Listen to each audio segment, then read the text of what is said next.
There is a phenomenon that happens to some people in the final days of their life. People who haven't spoken years suddenly speak, and people who haven't recognized their family in a decade suddenly know every name. And nobody in neuroscience can fully explain why. It's called terminal lucidity, and the cases are documented across centuries. A woman with severe Alzheimer's, unresponsive for years, her family had been told she no longer had any awareness of who they were or where she was. And 2 days before she died, she sat up and she called her daughter by name. She was asking about grandchildren that she hadn't mentioned in years, and she was fully herself. And then she was gone.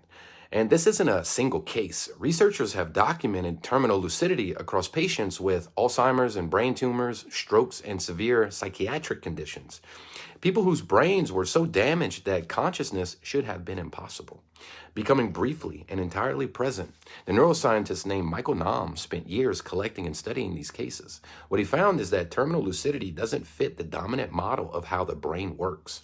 If the mind is purely a product of brain tissue, and the brain tissue is severely damaged or destroyed, the mind should not be able to return. And yet, it does, briefly, clearly, and sometimes for hours.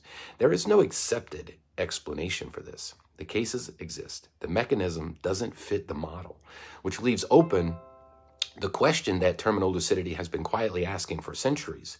What if the mind isn't produced by the brain? What if the brain is just the instrument that the mind uses, and what we're seeing in those final days is the mind briefly setting that instrument down?